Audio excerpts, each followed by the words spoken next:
नमस्कार दोस्तों, आज मैं आपको चौथ माता की कहानियाँ सुनाने जा रही हूँ। प्रेम से बोली चौथ माता की जय हो। एक नगर में एक बूढ़ी माँ रहती थी।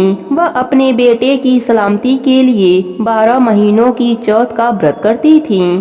हर चौथ को पंसारी से थोड़ा सा गुड़ और घी लाकर 4 लड्डू बनाती, एक बेटे को देती, एक से पूजा करती, एक हथकार के लिए निकालती और एक चाँद उगने पर खुद खा लेती थीं। एक बार उनका बेटा ताई से मिलने गया। ताई ने भादुड़ी चौथ का व्रत रखा था। ताई से पूछा, माँ तो 12 चौथ करती है। ताई बोली, तेरी माँ तेरी कमाई से तरमल खाने के लिए 12 चौथ करती है। तू परदेश जाए तो वह एक भी चौथ न करे। लड़के को लगा ताई सच कह रही हैं। घर आकर माँ से कहा, मैं परदेश जा रहा हूँ, यहाँ तू मेरी कमाई खाने पीने में उड़ा देती है। माँ ने समझाकर रोकना चाहा, पर बेटा नहीं माना। माँ ने उसे साथ ले जाने के लिए चौथ माता की आंखें दिए और कहा, मुसीबत में यह आंखें तेरी मदद करेंगे। वह आंखें लेकर रवाना हो गया। घूमते हुए एक नगर में पहुंचा। उसने देखा एक बूढ़ी माँ रोती जा रही थी और पुआ बनाते जा रही थी। उसने कारण पूछा तो बूढ़ी माँ ने कहा, बेटा, इस नगर की पहाड़ी पर एक दैत्य रहता है।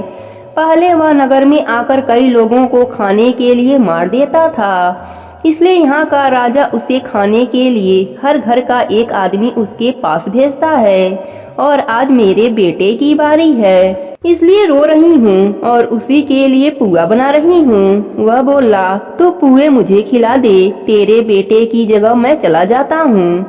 बूढ़ी माँ ने खीर पुए उसे खिला दिए। खा पी कर वह सो गया।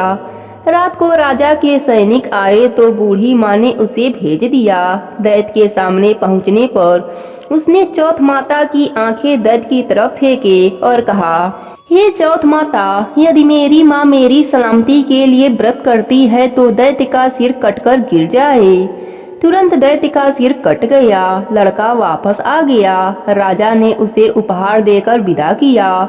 चलते हुए एक दूसरे राजा के नगर में पहुंचा। इस राज्य में आमा तभी पकता था जब एक इंसान की बलि दी जाती थी। सिपाहियों ने उसे पकड़कर आवे में चुन दिया। लड़के ने आंखें आवे में डाले और कहा, हे चौथ माता, यदि मेरी माँ मेरे लिए व्रत करती है तो आवा मेरी बलि के बिना ही झट से पक जाए। आवा तुरंत पक गया। आमे में से मिट्टी की जगह सोने चांदी के बर्तन निकले। अंदर से लड़का बोला, बर्तन धीरे धीरे निकालना, मुझे लग जाएगी। राजा ने उसे निकलवाया और पूछा, इस आमे से तुम बच कैसे गए? लड़के ने बताया कि उसकी माँ चौथ माता का व्रत करती है, व्रत के कारण ही वह बच पाया है। राजा को विश्वास नहीं हुआ। उसने एक चांदी की सुराही मंगवाई और कहा कि सुराही की नली से निकलकर दिखाओ, तभी मुझे विश्वास होगा। लड़के ने चौथ माता को याद करके आंखें सुराही में डाल दिए और कहा, मैं भौरा बनूं, सुराही से निकलूं। लड़का भौरा बनकर सुराही से निकल गया। राजा खुश होकर राजकुमारी की शादी उसके साथ करवा दी और सभी लोगों को चौथ माता का व्रत करने को कहा। उसे माँ की याद आई। उसने राजा के पास जाकर खुद के नगर जाने की इच्छा जाहिर की। राजा ने रथ, घोड़ा, हाथी और खूब सारा दान दहेज देकर उसे विदा किया। चौथ के दिन अपने नगर पहुंचा। वह अकेला पंसारी के यहाँ माँ का इंतजार करने लगा। सोचा, चौथ का व्रत है तो माँ यहाँ जरूर आएगी। थोड़ी देर बाद लकड़ी टेकती हुई माँ आती दिखाई दी। उसकी माँ की आंखों में जाले आने के कारण दिखना कम हो गया था। लड़के ने जानबूझकर अपना पैर लकड़ी में लगा दिया। कहने लगा, बलरे पूत काटी, मेरे पैर में लगा दी। माँ ने उसे नहीं पहचाना। कहने लगी, भैया, मुझे चाहे कितनी गाली निकालो, पर मेरे बेटे को कुछ मत कहना। बेटा माँ के चरणों में गिर पड़ा। कहा, माँ, मैं तेरा ही बेटा हूँ, मुझे माफ कर दो। माँ ने उसे गले से लगा लिया।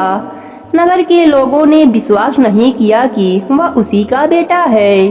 बुढ़िया माई ने चौथ माता को याद करके कहा, हे चौथ माता, यदि मैं अपने बेटे के लिए व्रत करती हूँ तो मेरे स्तन में दूध भर जाए और उसकी धार मेरे बेटे के मुंह में गिरे। माँ के स्तन से दूध की धार निकलकर बेटे के मुंह में गिरने लगी।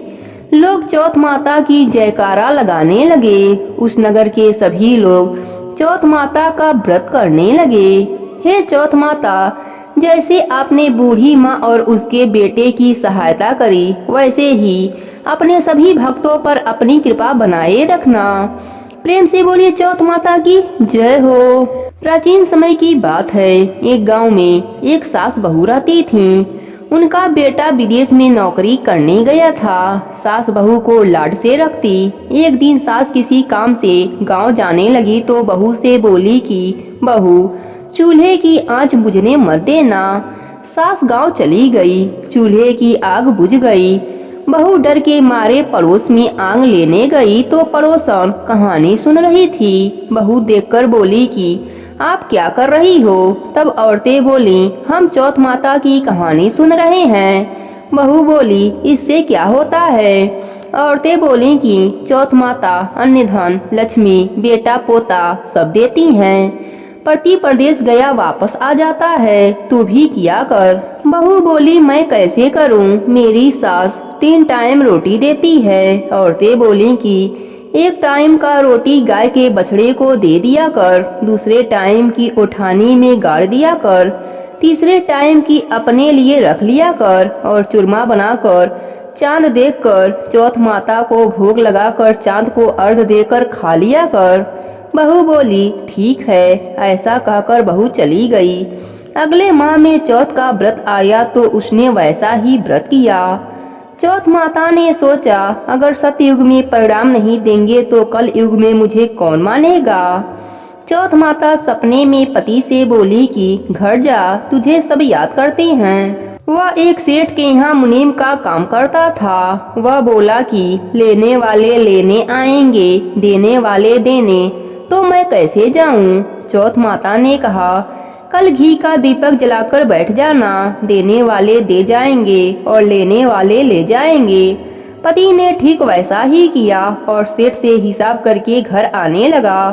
रास्ते में एक सांप मिला। बोला, मैं तुझे खाऊंगा। उसने कहा, मैं अपने घर वालों से मिल लूं, फिर तुम मुझे खा लेना।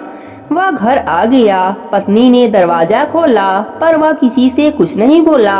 वह जाकर सो गया। उस दिन चौथ का व्रत था। पत्नी ने व्रत किया। वह जौ देख रही थी। वहीं पट्टे पर चौथ, आंखें, चूरमा, दीपक सब रखा था। वह सांप घर पर आ गया और उस लड़के के कमरे में चला गया। चौथ माता ने सोचा, यह सांप इसको खा जाएगा, कुछ करना चाहिए। तब दीपक ढाल बन गया, आंखों का तलवार बन गया और सांप को काटकर ढाल से ढक दिया। पति यह सब देख रहा था। सांप के मर जाने के बाद पत्नी से बोला। तब पत्नी बोली, आप तो मुझसे बोले ही नहीं। तब पति बोला, क्या बोलता? यह देख, मेरा काल मेरे साथ आया था, वह मर गया।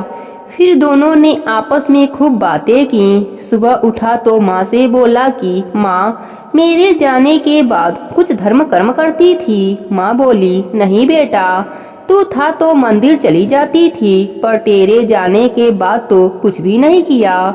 फिर उसने कहा, बहू से पूछो। माँ बोली, यह क्या करेगी? इसको तो मैं 3 टाइम खाना देती थी। बहू ने कहा, मैं करती थी। सास बोली, क्या करती थी? बहू बोली, मैं चौथ का व्रत करती थी। सास ने कहा, क्या सबूत है? वह बोली, बछड़े से पूछ लो। बछड़ा ने मुंह खोला तो मुंह में से हीरे मोती झड़ने लगे। फिर बहू बोली, उठानी के नीचे देख लो। उठानी को खोदकर देखा गया तो रोटी की जगह सोने चांदी का ढेर हो गया। तीसरे बनिया से पूछ लो।